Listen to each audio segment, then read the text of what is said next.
What is Kali Yuga? Can you explain? Like, Yes. what is this time? Okay. In the classical yogic understanding, but also in the Western classical Greek understanding. In fact, throughout the whole world, in the what's called the axial age, thousands of years ago, it was understood that time is circular. And time is divided into different yugas, four main yugas, which are like eras or epochs. And these historical periods have an entropic relationship to one another. So we begin with what they usually refer to as the full moon, the 16 full degrees, in which everyone is an avatar. Every inhabitant of the world is in God consciousness, with all the siddhis, all the powers and the capacities that brings. And then gradually there is a fall. And there we go from a golden age to a silver age, but the silver age is still a one in which everyone has soul consciousness, if not God consciousness. But then there is a fall from that, and we enter a copper age, and there's a destruction. The world in the golden age is one continent, Pangaea they call it. And then at this point of destruction, it splits into the 7 continents that we have now. And 7 is not an accident either, as perhaps we can talk about, because that's a very important magical number in yoga. But in the Copper Age, there are fewer beings who are able to sustain that vibrational frequency of true divine presence. And so there's a gradual fall, but there are still higher civilizations.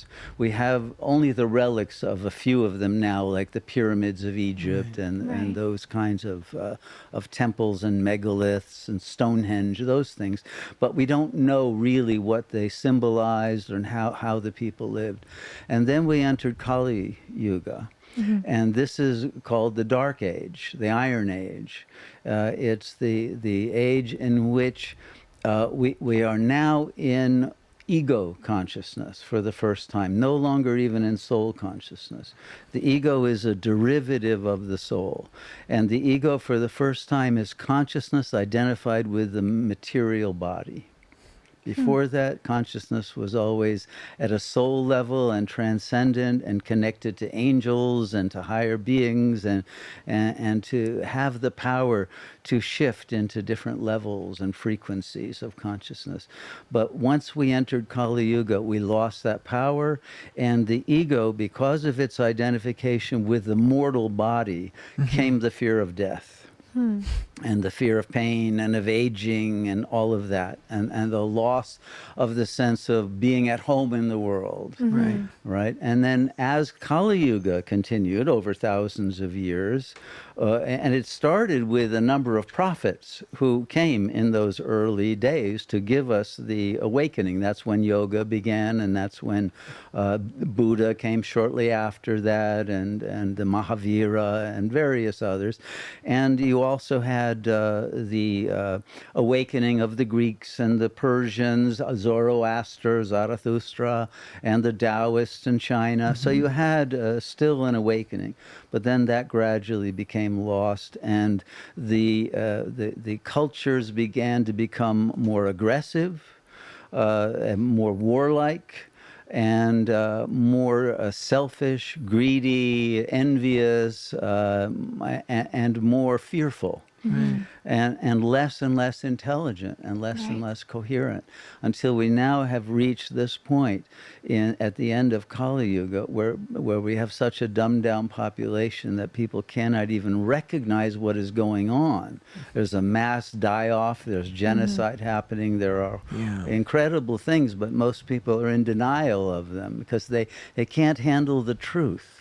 You see, that's the main thing of the ego. It prefers ignorance to knowledge. And so we're at a time when very few people are willing to know everything that we need to know in order to change the situation for the better.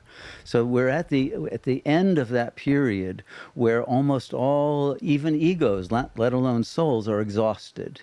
And they have no more creativity, which is why you see there's a death of culture. There's very little real music, drama, any of the arts. They have all fallen. Even the cinema, the last art, is now mostly very trashy kind of material.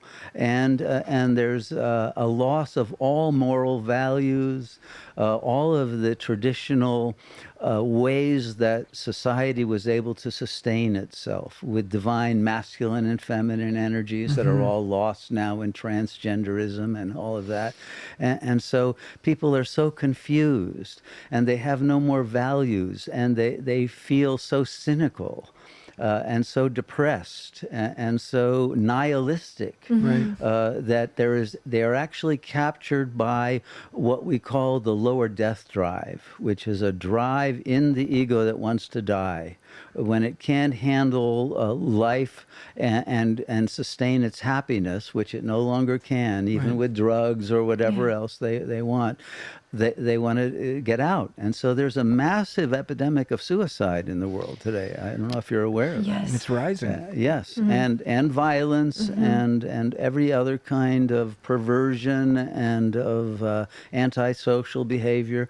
And the world is now run by psychopaths. And they are creating ever more monstrous tyrannies, dictatorships, and bringing about global destruction, which we can see before our eyes. Yes. So that's what the end of Kali Yuga is. But the blessing is this. At the end, because it is so terrible, people are beginning to awaken, which they wouldn't otherwise. They would just go into their, virtual realities and become happy slaves, of the system. But they're not even able to do that. So there is a massive awakening, and you are part of that, and you are awakening others, which is wonderful. And it's very good karma, and it will help your own vibrational frequency because you receive grace.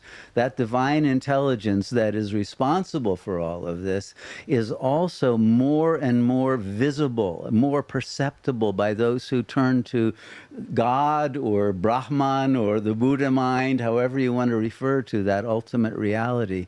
It's more accessible now. And so people are able to rise in a very short time to the state of Jivan Mukti, or liberation in life, and be able to return the world to that vibrational frequency. So this is the moment in which everything is polarized. The darkest of the dark, but also the brightest light is now available to those who want it. And so it's a beautiful, auspicious moment. So they call the end of Kali Yuga a fifth yuga. It's a secret yuga that is referred to by the Kumbh Melas, the great gatherings of the yogis. This is the Kumbh Mela at the end of time, when all of those who had been yogis or avatars in past lives and lost that return to that awakening and their own illumination again, and return to God consciousness.